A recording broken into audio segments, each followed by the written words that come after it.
Goeiemôre gemeente. Hartlik welkom vanoggend hier in erediens. Dit was lekker koud vroeër vanoggend, maar ek sien dit is aan besig om 'n bietjie warmer te word. Ek hoop u het dan nie te koud gekry nie. Ek hoop vanoggend is vir u 'n goeie ervaring en dat u tot 'n plek in u verhaal kan kom waar jy net kan rustig asemhaal vanoggend en jouself kan oopstel, ontvanklik maak vir die werking van die Gees en so saam met die res van die gemeente op toer gaan met ons tema, ons reeks volg my, wat gaan oor disippelskap, navolgelingskap, wat gaan oor om 'n vakleerling te wees van Jesus Christus en mag jy geïnspireer word van verlede week af die volgende paar weke wat ons saam hierdie reis aanpak. Gemeente, ons het net 'n paar afkondigings. Ons wil net onder die aandag bring dat ons oor 2 weke gaan ons 'n spesiale kerkraadsvergadering hê wat nou te doen het met die beroep van ons nuwe leraar. Ons het eerskomende Dinsdag het ons onderhoude met ons 2 finale kandidaate en ons vra asseblief ook net vir die voorbereiding waarna hierdie 2 kandidaate dan nou aan die kerkraad, die pre-advies, hierdie 2 kandidaate aan die kerkraad gaan voorhou en waar daar dan nou in die aand gebid gaan word en gedink gaan word en gepraat gaan word en dan gaan ons die beroep uitbring vir die leraar wat ons gaan aanstel. Ons sê ook baie dankie vir almal wat deelgeneem het verlede week aan die boepens broodjies. Enigeen van julle wat gekoop het, ons sê vir julle baie dankie. Ek sien dat die inkomste op die einde van die dag bo R16,000 is en ons gee aan die Here al die eer. Van dit gaan en meeste van dit verstaan ek gaan aan die nagskuiling, so ek wil ook net vir hulle en die hele boepens broodjie groep baie dankie sê vir hulle meelewing en ook almal wat 'n boepens broodjie verlede Sondagoggend gekoop het. Ons Bybelskool gaan voort, ons het begin verlede week, soos u uitgemis het, moenie dink, u kan nie inskakel nie, u kan steeds inskakel, dit is donderdagoggende van 9:00 af, u is meer as welkom om te kom, of as u meer wil uitvind, kan u ook net vir ons by die kerkkantoor kontak, ons sal vir u inlig, daar is uitdeelstukke koenie by die deur, nee, wat ons uitdeel, so julle is meer as welkom om net te kom, ontvanklike harte te hê, om regtig te kom leer, en miskien 'n pen of 2 saam te bring, om aantekeninge te maak. Hierdie Woensdag, die 5de Augustus, het ons weer ons praatjie oor demensie, so indien dit miskien naby in die gesin is, of in die familie is, of u saam met iemand beweeg wat demensie het, wil ons u graag uitnooi om hierdie sessie by te woon. Dus ons hou dit taamlik gereeld. Ek weet gewoonlik hier in die eerste week van elke maand reël Suster Ronel iets vir ons in daardie rigting rondom demensie. So dis weer hierdie Woensdag 5 Augustus en u is meer as welkom om aan te sluit. Dis 10:00 en dit is in ons kerk se kapel. Gemeente, dan het ons ook ons wynveiling, soos wat u sal weet, dit is om die draai, en indien u nog nie 'n kaartjie gekoop het nie, kan u vir Bia kontak, of u kan vir ons by die kerkkantore kontak, as u 'n kaartjie wil hê. Dit is die 20ste Augustus, so oor 3 weke, asseblief, dit is 'n baie lekker geleentheid. Koenie het verlede week ook daaroor gepraat, het gaan nie net noodwendig oor die veiling van die wyn nie, maar die hele ete, die hele atmosfeer, die aand is so groot roetemerker vir baie van ons van die jaar. Is iets waarna ons uitsien, en ons hoop dat u nie dit sal misloop nie. Dit is die 20ste Augustus. Die laaste afkondiging, ons het ons gehoortoetse, 11de Augustus is daar nog ene, en dit is gratis, u moet net asseblief 'n afspraak maak, so as u dalk 'n plekkie wil boek, kontak ons net by die kerkkantoor en dan sal vir u meer inligting gee daaroor vir daardie geleentheid om die gehoortoetse ook te kan bywoon. Ons sê baie hartlik welkom aan al ons besoekers. Ons het 'n babatjie wat ons vanoggend doop. Miskien is u van die gesinne wat kom deel aan die viering daarvan. Ons wil net sê, as u ongemaklik is met klein kindertjies wat rondhardloop jou eie, want die res van die gemeente is nie ongemaklik nie. Julle is meer as welkom julle kinders in die kerk te hou, maar daar is 'n baie oulike moederskamer in hier daarbo, as dit vir jou gemakliker sal maak. Jy vorm nog steeds deel van die erediens, al die liedere en alles is deel daar. Hulle is so welkom om soontoe te gaan. Ons rooi trein wat binnekort gaan wees, is ook vir van 2 jaar tot graad 6, wat na die rooi trein moment, ons kindermoment in die kerk, gaan uitbeweeg na die verskillende klassies toe, verskillende fases. Ons het fases van voorskool tot net so onder graad R, en dan van graad R tot graad 1 het ons 'n klassie, en dan graad 2 en graad 3 het ons 'n klassie, en graad 4, 5 en 6 is 'n klassie. So daar's 4 verskillende klassies wat ons kinders bedien, en in die aande het ons tieners wat ons gaan bedien. So u is meer as welkom om hulle soontoe te stuur, om hulle by u te hou, net soos u gemaklik is. Ons is baie opgewonde om al die kinders hier by ons in die kerk te hê. Gemeente, soos dat ons tot verhaal kom, het ons geleentheid om die Here te dien met ons dankoffers.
Goeiemôre vriende.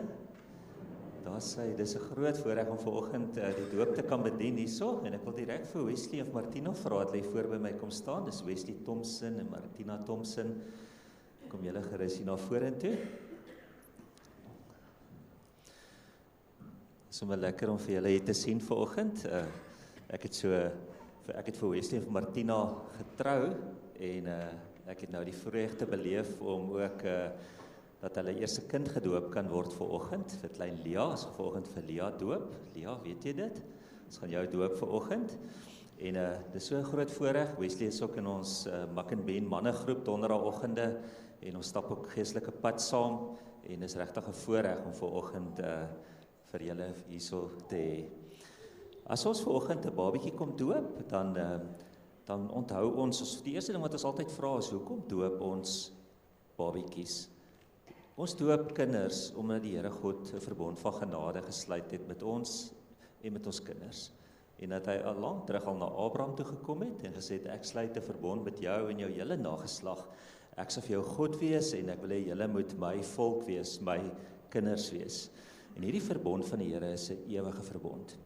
Ons glo dat toe Jesus in die Nuwe Testament gekom het, dat hy dit wat in die Ou Testament begin het, kom voortsit het. En daar's 'n hele boek in die Bybel wat daaroor gaan, en dis die boek Galasiërs, waar Paulus skryf, en hy sê, as julle glo, dan is julle nou kinders van Abraham. En hy sê, dan hoef julle nie besny te word nie, omdat Jesus gekom het, is julle besny. Hy besny ons harte, staan daar. Ons glo dat die Here vir ons 'n nuwe teken gegee het, en die teken wat hy vir ons gee, is die doop. En as groot mense gedoop word, dan kom hulle eintlik sê, ek het my hart vir die Here gegee, ek behoort aan die Here, ek's 'n nuwe mens. Maar ons doop die kinders van gelowiges, omdat ons glo dat God nie net Martina vir jou en vir Wesley lief is nie, maar ook vir julle kinders. En sy kan nog niks glo nie, kyk hoe mooi kyk sy nou vir my. Sy kan nog nie glo nie, sy weet nie eens wie God is nie. Maar dat die Here God reeds vir haar gesterf het aan die kruis 2000 jaar gelede.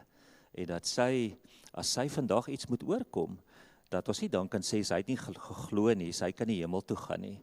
Dat ons vandag kan sê, maar die Here het ons kinders ingesluit in sy verbond van genade.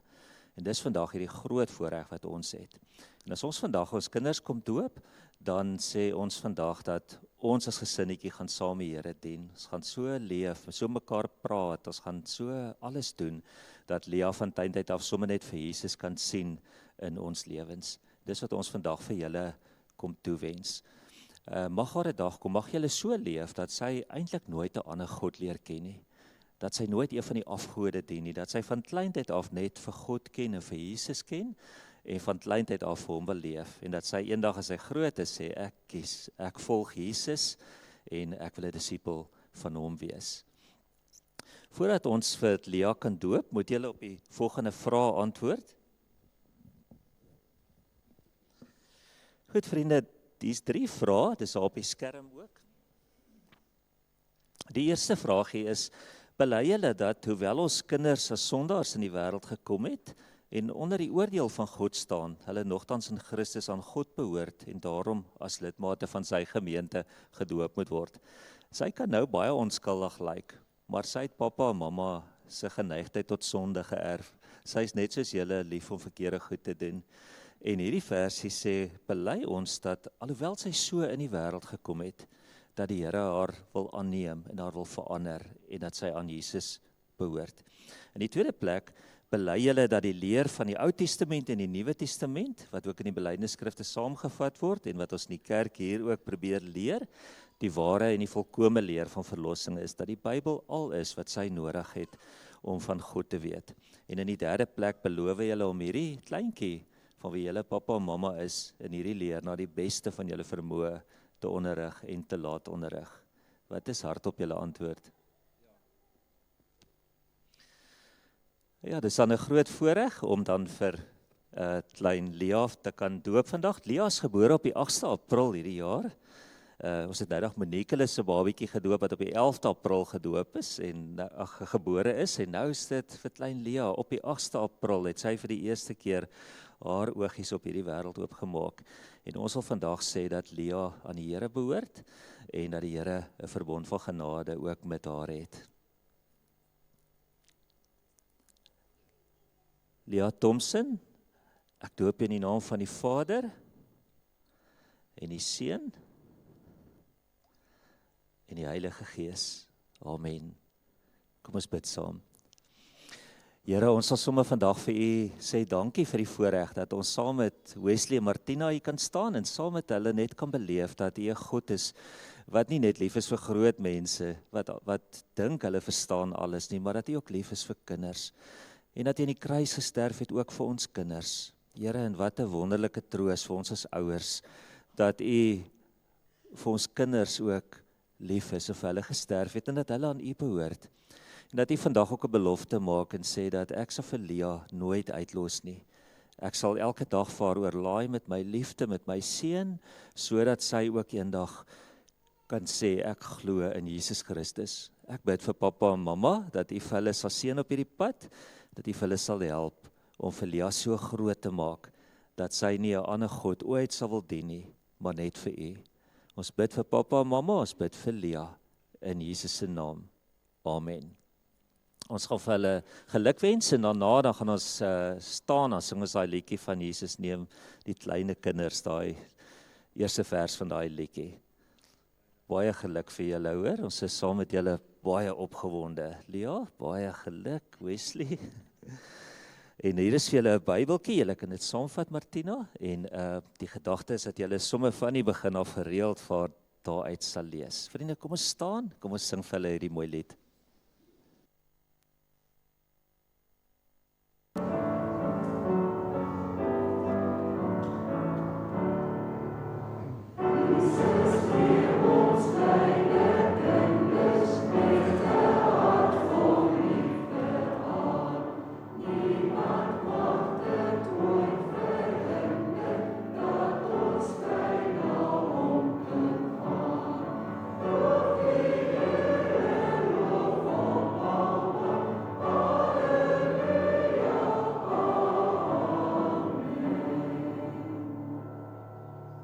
Baie dankie, sit gerus vriende.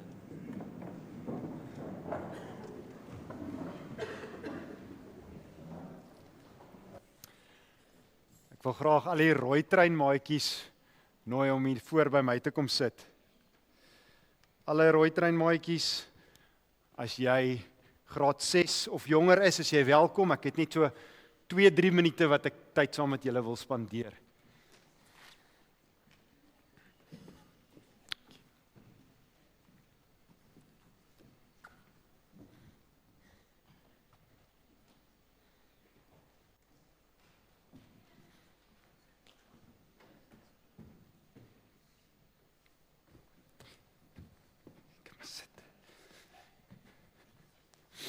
Môre maatjies.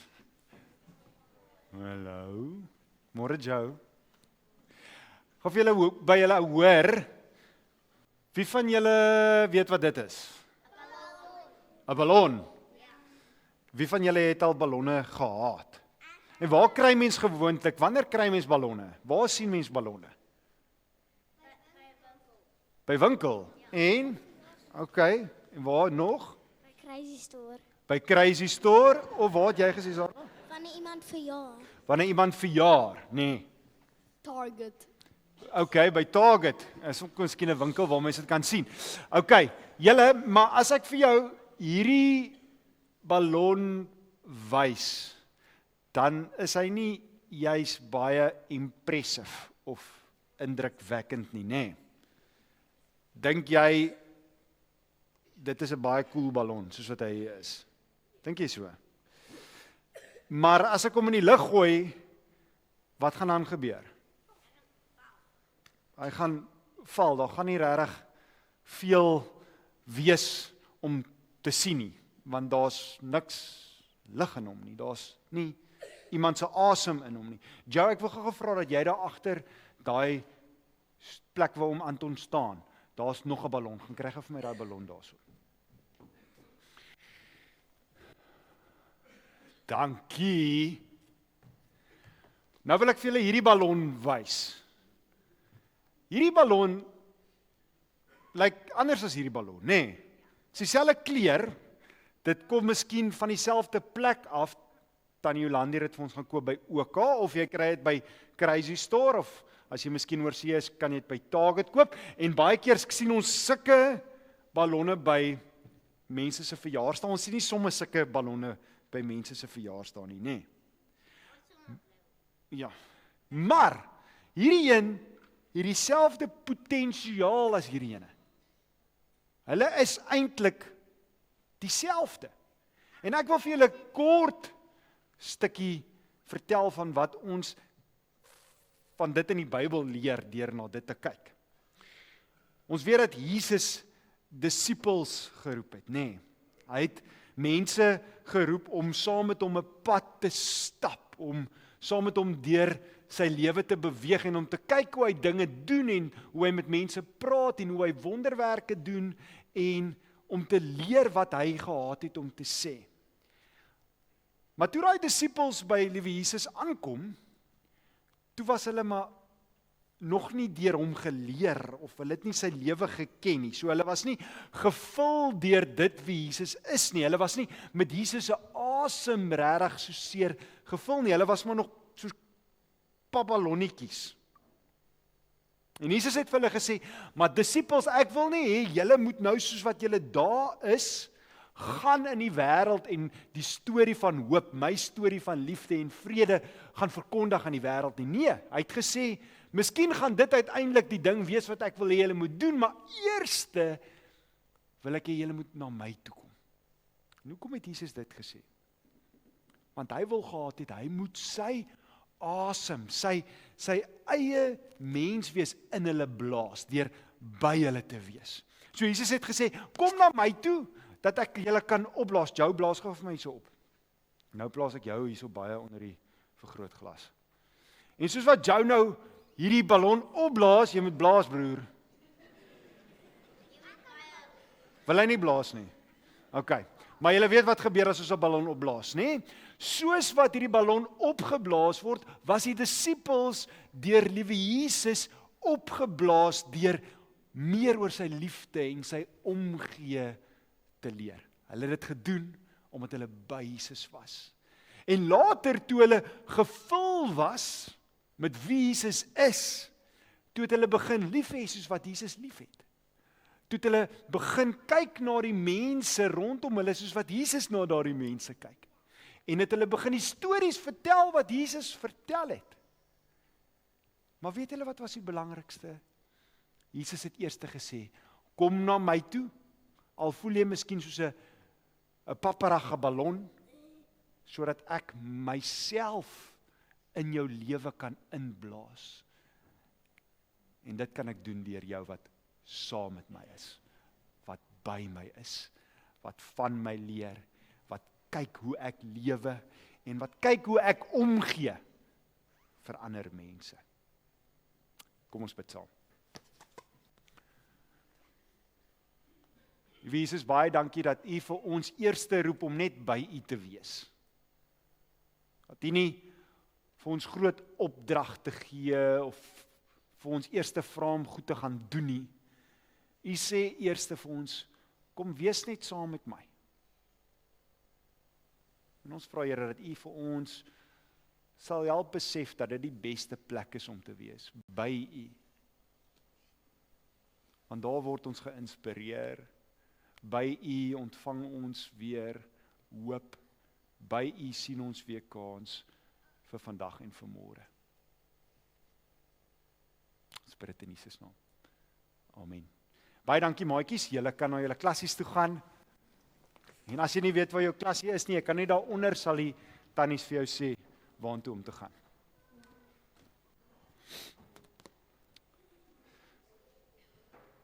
Gemeente, kom ons staan vir ons liedere vanoggend en ons sing lekker saam. Kom ons staan.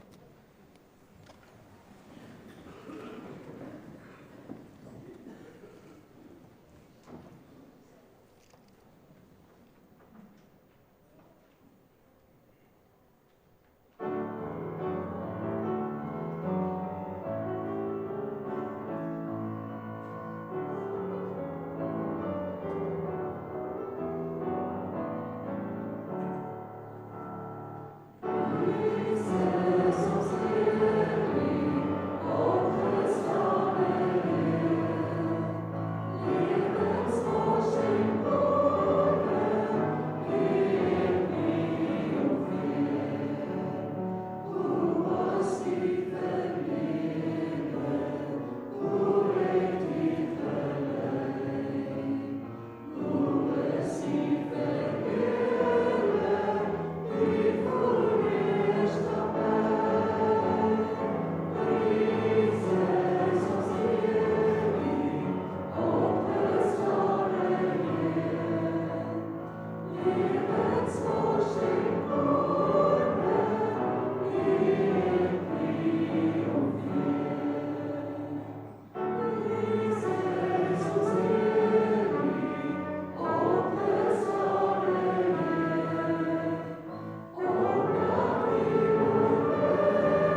Gemeente, kom ons sluit die oë.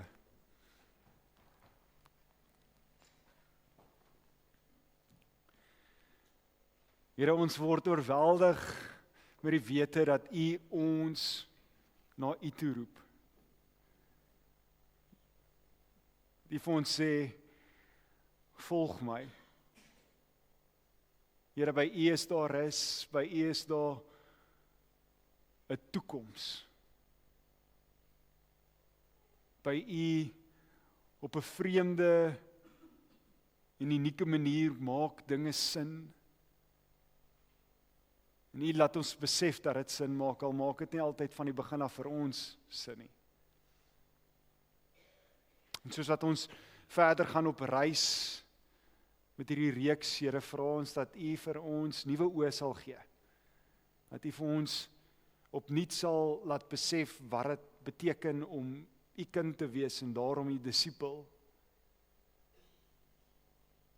En dat U vir ons net weer sal herinner dat U nie net vir ons die weg wys nie, dat U ook ons vergesel. Waarom, Here? Want U sê ons moet by U bly, in U bly. Help ons, Here, deur die Gees om dit te doen. Ons bid dit in Jesus naam. Amen. Gemeente, ons lees vanoggend Markus 3 vanaf vers 13. Jy sal daar die 83 op die bord sien. Dit gaan 'n bietjie anders klink as dit wat ek gaan lees. Ek lees uit die 2020 vertaling, maar jy sal dit kan volg. Margaret, ek hoop net jy sal dit kan volg. OK, vers 13. Hy het toe teen die berg uitgeklim. Hy het hulle op wie sy keuse geval het nader geroep en hulle het na hom gekom. Hy het toe 12 aangestel wat hy ook apostels genoem het, sodat hulle saam met hom kon wees. En hy hulle kon uitstuur om te preek. En hulle volmag kon hê om demone uit te dryf. Hy het hierdie 12 aangestel. Simon, aan wie hy die naam Petrus gegee het, Jakobus, die seun van Zebedeus, en Johannes, die broer van Jakobus. Aan hulle het hy die naam Boanerges gegee. Dit is seuns van die donder. Ook Andreas, Filippus, Bartomeus, Matteus, Thomas, Jakobus, seun van Alfeus, Tadeus, Simon en Judas Iskariot, wat hom later sou verraai. Dis die woord van die Here, ons lees net tot sover. Gemeente, daar is sekere oomblikke in 'n mens se lewe waar jy regtig eintlik die volle gewig van daardie oomblik eers later in jou lewe raak sien. Op 'n dag mag dit dalk net vir jou voel of dit een van daai gewone dae is. Maar wanneer jy jare terugkyk, besef jy dat daardie dag, daardie spesifieke ding wat op daardie dag gebeur het, eintlik die rigting van jou lewe heeltemal verander het. Dit het veroorsaak dat jy 'n heel nuwe rigting inslaan. Dalk daardie dag, jare gelede, toe jy, sonder dat jy dit daardie dag agtergekom het, jou toekomstige eggenoot ontmoet het. Miskien die dag toe jou kinders gebore is. Daardie dag toe jy besluit het om 'n sekere beroep te volg. In so 'n oomblik het jy dalk nie besef wat besig was om te gebeur nie, maar is in daardie oomblik wat jou lewe onherroepelik verander. Markus 3 vertel van so 'n dag. Vir 12 gewone mans het die dag begin soos enige ander dag in Galilea. Hulle het nie daardie oggend besef dat hulle name eendag aan die fondamente van die nuwe Jerusalem verbind sou word nie. Hulle het nie geweet dat hierdie eenvoudige wandeling teen 'n berg uiteindelik sou uitloop in die beweging wat die wêreld gaan verander nie. Al wat hulle geweet het, is dat hierdie man, Jesus, hulle roep en dat hulle besluit het om hom te volg. Hulle het gegaan. Markus vertel hierdie verhaal op 'n verstommende manier. Super eenvoudig. Ons lees, daarna het hy teen die berg opgegaan en die wat hy vir homself wou hê, na hom geroep. En hulle het na hom gegaan. Julle, as gevolg van hierdie eenvoud, mis ons maklik die gewig daarvan. Mis ons maklik die gewig van dit wat besig is om hier te gebeur.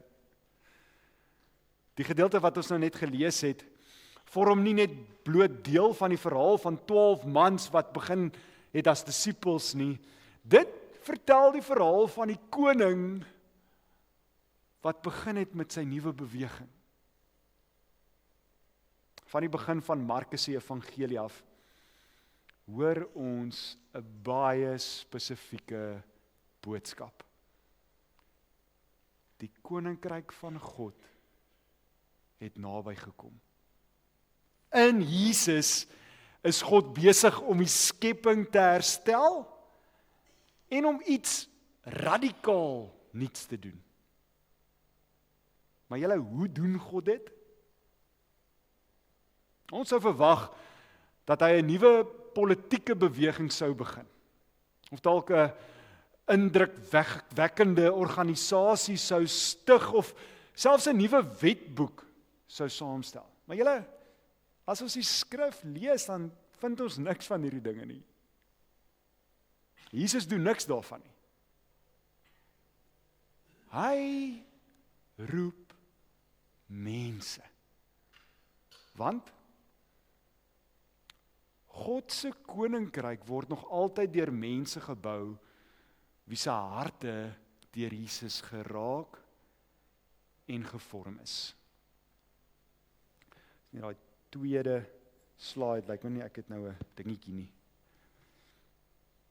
Met ons fokus wat hierdie tyd op disippelskap val, is dit nogal sinvol om opnuut raak te sien dat Markus beklemtoon die beweging van Jesus. Hy het regtig waar uitgelig dat Jesus hierso opgegaan het teen 'n berg. Dit was vir Markus belangrik dat ons, die lesers, maar veral toe die eerste lesers daarvan dit moet raak sien. Vir ons klink dit miskien vandag nie so merkwaardig nie, maar julle, vir die eerste lesers was hierdie 'n wow moment. Berge, en Koenie het verlede week ook net daar vinnig aan geraak. In die skrif was berge 'n plek waar God homself kom openbaar het. Dink maar net aan Sinai, Horeb en die dinge wat daar gebeur het. Markus wil hê dat die leser moet raak sien dat iets groots besig is om hier te gebeur. Moses het dalk die volk na God gelei wat in dit self massief is. Maar hier is Jesus, God as mens. En wat doen hy? Hy roep mense na homself toe.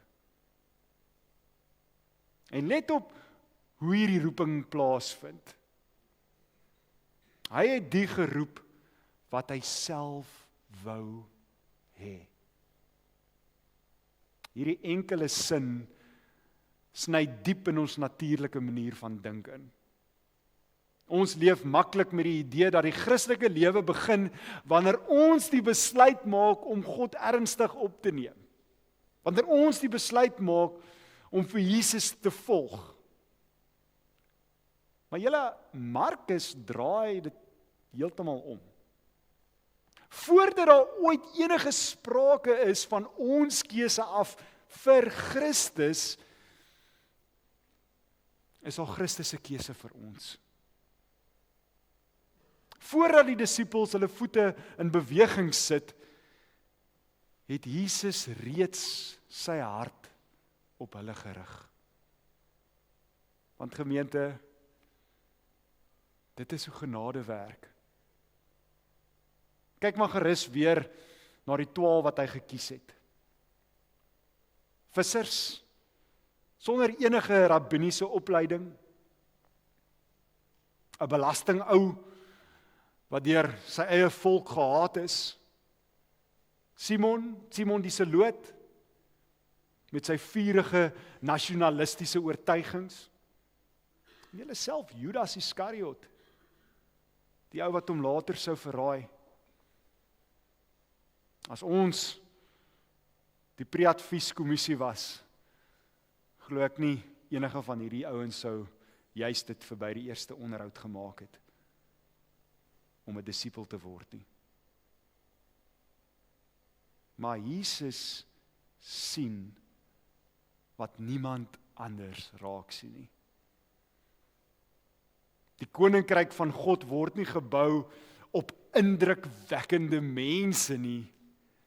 Dit word gebou deur 'n indrukwekkende Christus wat gewone mense insluit.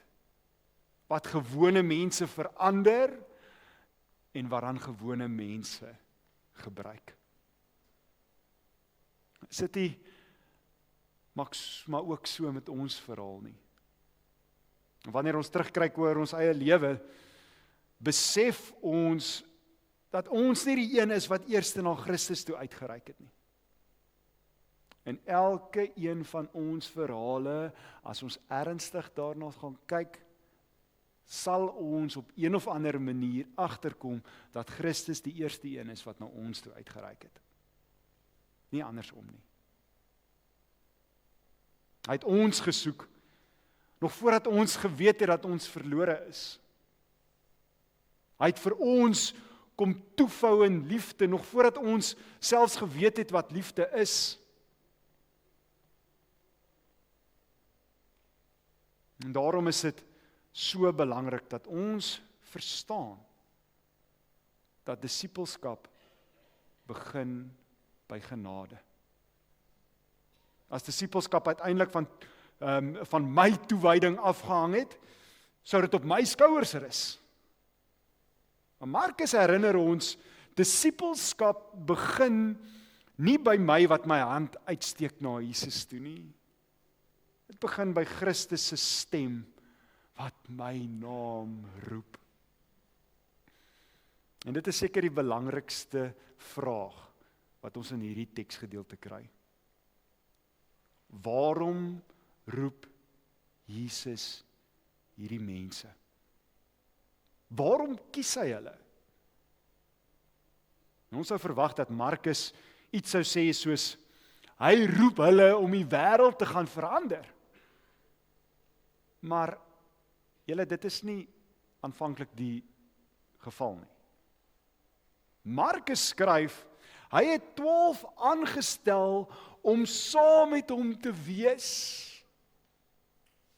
Om by hom te wees. Let op wat Markus nie eerste sê nie.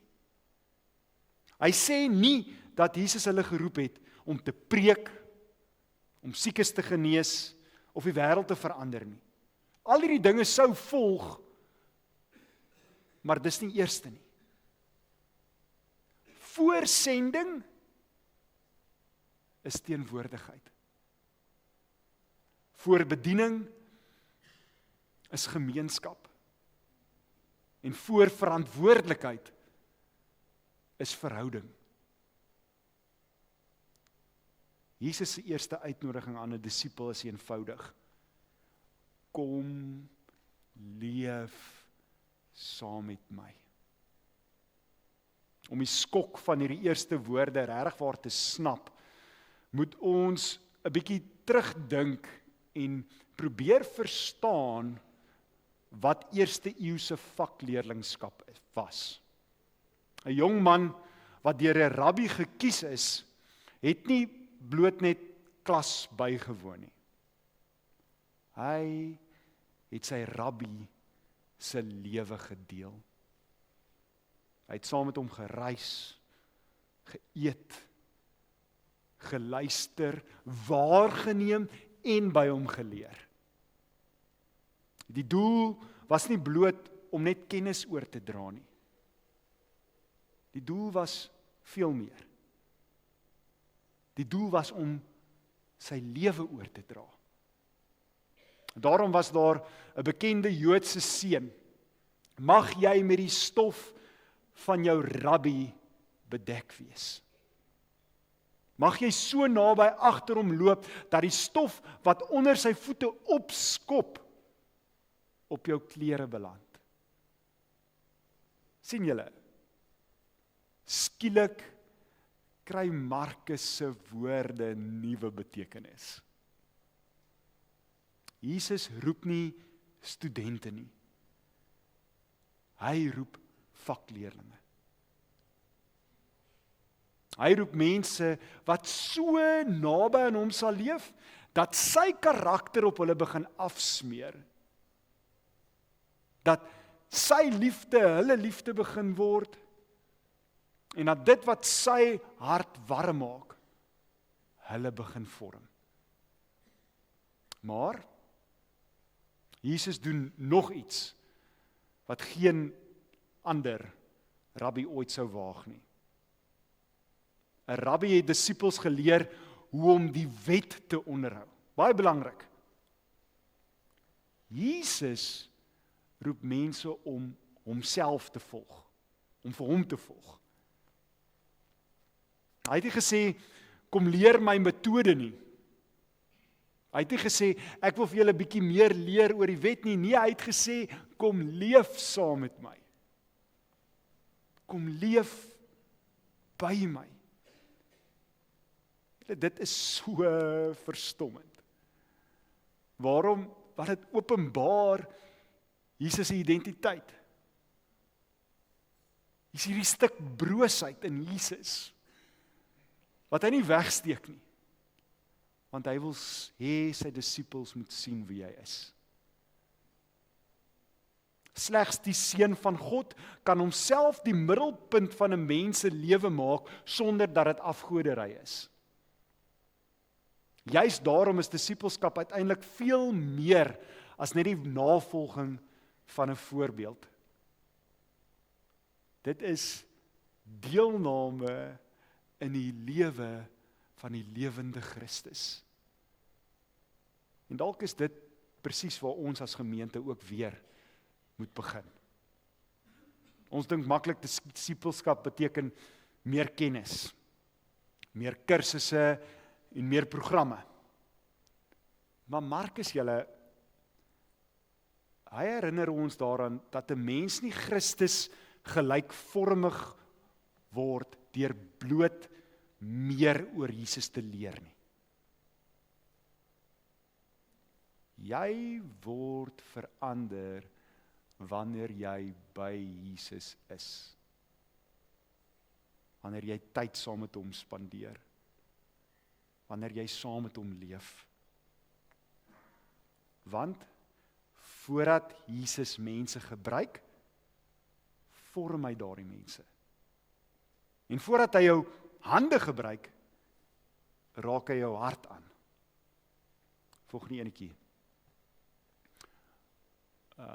Nee, vorige enetjie. Dis hy.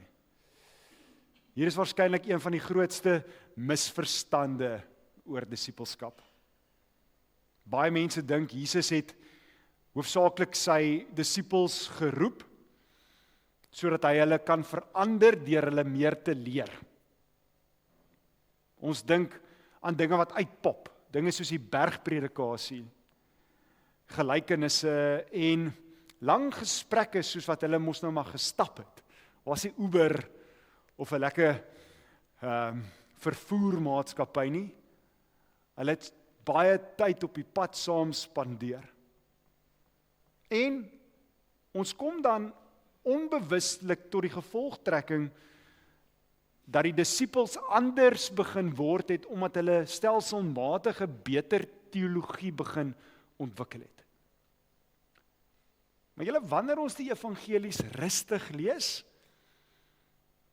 ontdek ons dat Jesus hulle nie eerstens deur inligting gevorm het nie. Hy het hulle deur sy teenwoordigheid gevorm. Hulle het hom dopgehou wanneer niemand anders na hom gekyk het nie. Hulle het gesien hoe hy vroeg in die oggende opstaan om stilte tyd te hou, om alleen met die Vader te gaan praat.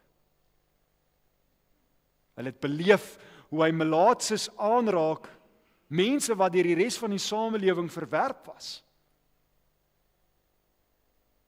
Hulle het gehoor hoe hy vyande vergewe en gesien hoe hy huil by die graf van 'n vriend.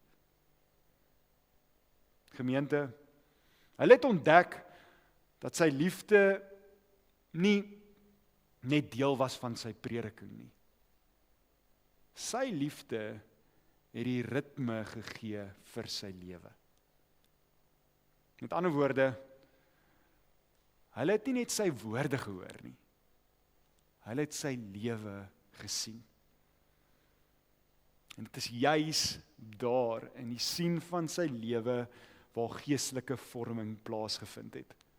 Paulus skryf hieroor later in 2 Korintiërs 3, wanneer hy sê dat ons die heerlikheid van die Here aanskou en na dieselfde beeld verander word.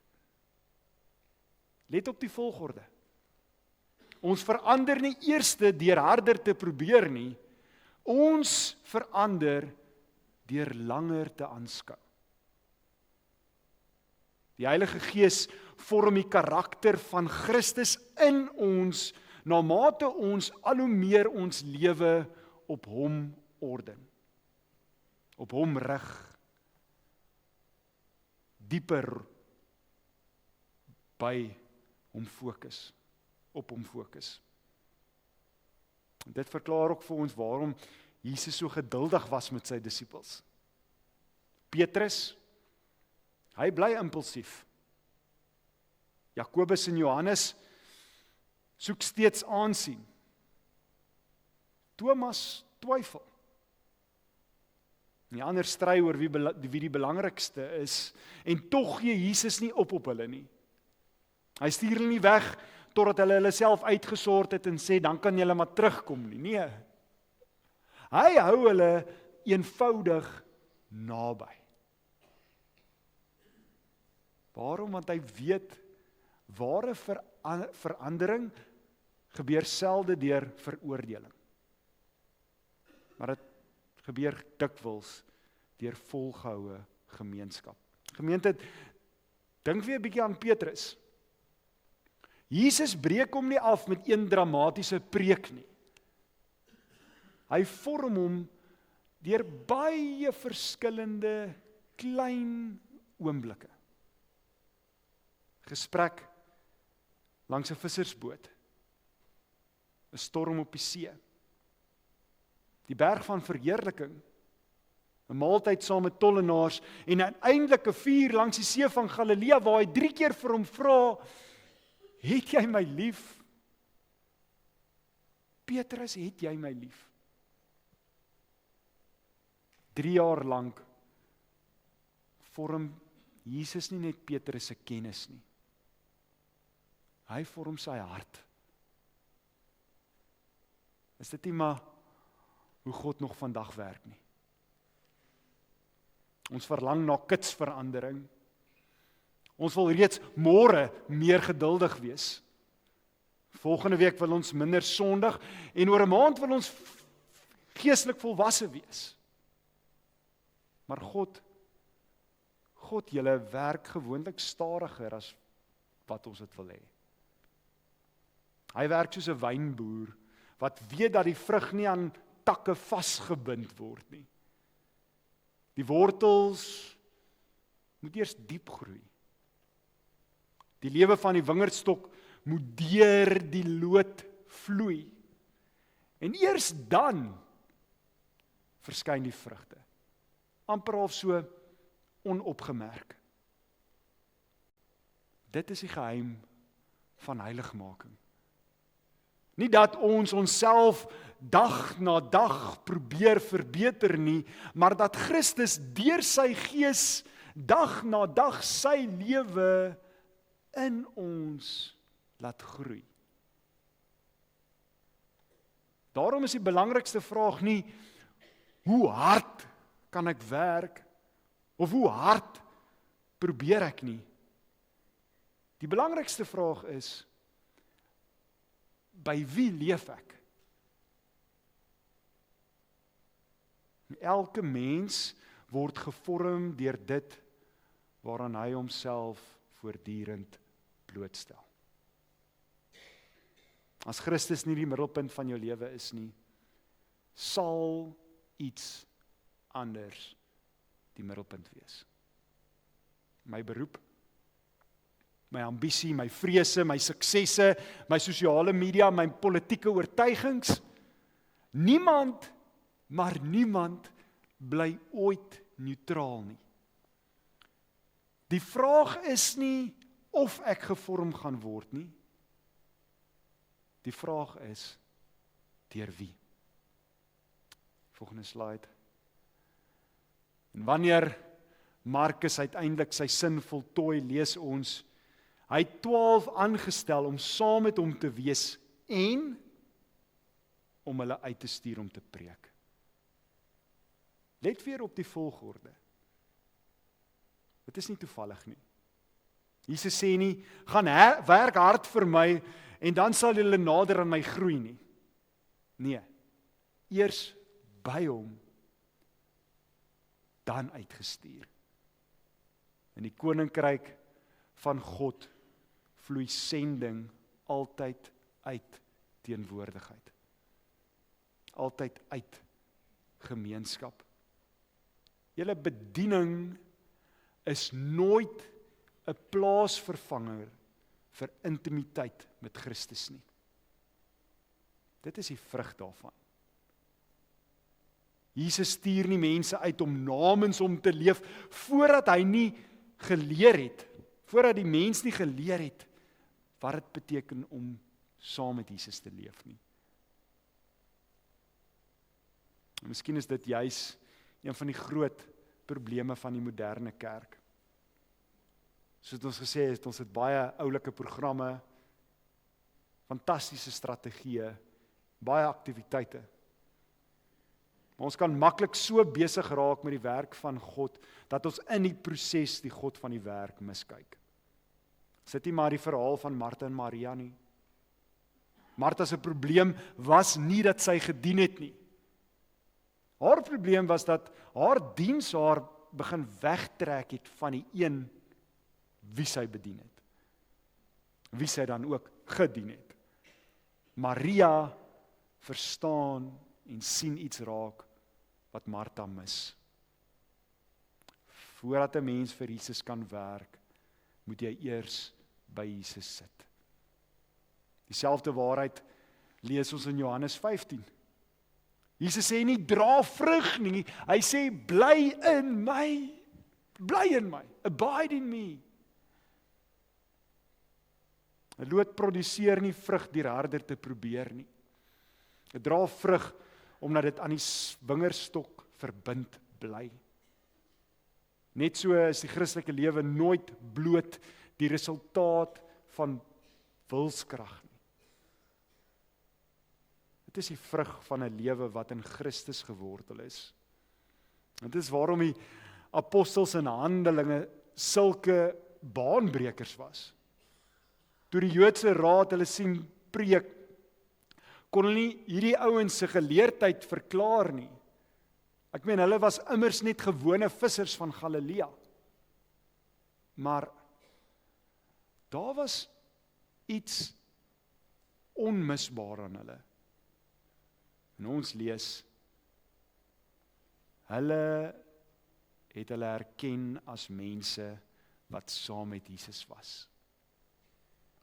Dit was hulle grootste kwalifikasie. Nie hulle vermoë nie, nie hulle opleiding nie, maar hulle nabyheid aan Christus. Miskien is dit een van die vrae waarmee Markus ons dan nou vandag huis toe stuur. Wanneer mense na jou lewe kyk, na jou gesin, na jou huwelik, na die manier waarop jy praat, die manier hoe jy konflik hanteer, die manier hoe jy ander mense liefhet, sal hulle iets van Jesus raak sien. Want dit is uiteindelik die doel van disippelskap. Nie dat mense ons sal bewonder nie, maar dat hulle deur ons lewe iets van Christus sal raak sien. Geliefdes, wanneer dit begin gebeur, is ons gereed vir die laaste beweging van Markus se verhaal. Want die rede waarom ons uitgestuur kan word, is nie omdat ons nou volmaakte disippels is nie. Maar dit is omdat ons die een wat die pad van volmaaktheid reeds gestap het agtervolg. Die een wat die pad vir ons tot die einde toe loop. En Markus verlaat ons daarom nie op die berg van roeping nie. Markus neem ons verder. Hy neem ons na 'n ander berg. Die berg waar die meester alleen sou staan en uiteindelik sou hang, sodat sy disippels vir ewig by God kan wees. Laaste enetjie, aan die kruis, gemeente, draai nie net ons sonde nie. Hy herstel ook ons gemeenskap met God. Wanneer die voorhangsels van die tempel van bo na onder geskeur is, verklaar God self dat die pad na sy teenwoordigheid weer oop is. Wat deur Adam se sonde verlore gegaan het, word deur Christus se gehoorsaamheid herstel. En dit verander ook hoe ons na disippelskap kyk. Ons volg Jesus nie omdat God vir ons roep en ons probeer sy liefde op so 'n manier verdien nie. Ons volg hom omdat ons reeds deur God geliefd is. Ons probeer nie by Jesus wees sodat hy ons uiteindelik sal aanvaar nie. Ons mag by Jesus wees omdat hy ons reeds aanvaar het. En ons leef nie uit vrees dat ons hom teleur gaan stel nie. Ons leef uit die vreugde dat hy ons nooit sal los nie. En daarom is disippelskap nie 'n swaar las wat op ons skouers rus nie. Dit is die voorreg om saam met die lewende Christus te leef. Ek sluit af. Miskien is dit die uitnodiging wat ons as gemeente aan die begin van hierdie reeks moet hoor. Jesus roep ons nie eerstens na 'n program toe nie. Hy roep ons nie eerste om te gaan bedien nie. Hy roep ons ook nie eerste na groter prestasies of meer godsdienstige aktiwiteite nie. Hy roep ons na homself. Volg my. Kom leef by my, kom leer by my, kom sien hoe ek liefhet, kom hoor hoe ek praat, kom ontdek hoe my Vader jou Vader geword het, kom bly in my. En terwyl jy by my leef, sal iets gebeur wat geen kursus, geen selfhelpboek en geen hoeveelheid wilskrag jou ooit sal kan leer nie. My lewe sal jou begin vorm. My vrede sal jou onrus begin stilmaak. My liefde sal jou hardheid begin breek. My genade sal jou van jou trots genees. My waarheid sal jou denke begin vernuwe. En dit is die uitnodiging van die lewende Christus wat vandag nog steeds dieselfde is as by die oewer van Galilea. Volg my. En voordat jy jou voordat hy ons ooit uitstuur om iets vir hom te doen, nooi hy ons om in hom te rus. Amen. Kom ons bid saam.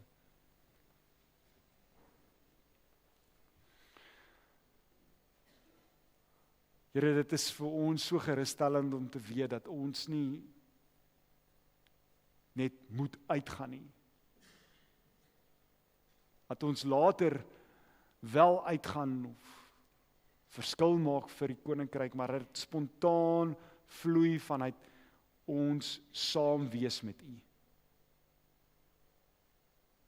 Help ons, Here, om onsself so te posisioneer, onsself so te dissiplineer, om tyd en energie daarin te sit om by U te wees.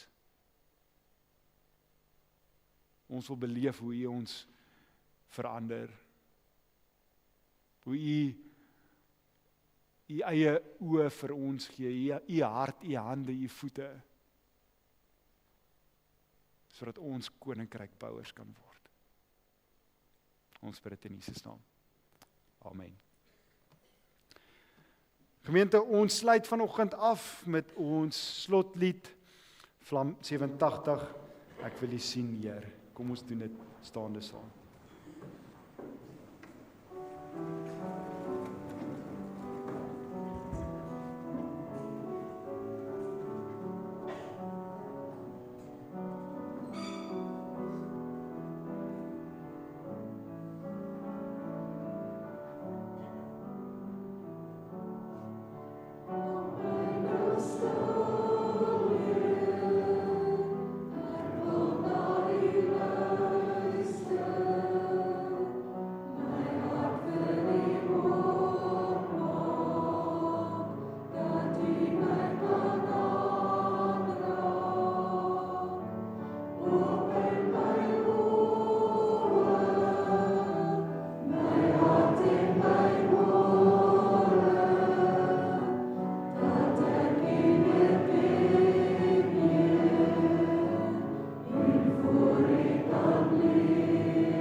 Ontvang die seën van die Here, en as jy die vrymoedigheid het van ons mekaar seën met die seënlied, net om die hand op die skouer langs aan die persoon langs aan jou, of net die hand te vat langs aan jou. Kom ons ontvang die seën van die Here en seën mekaar daarna.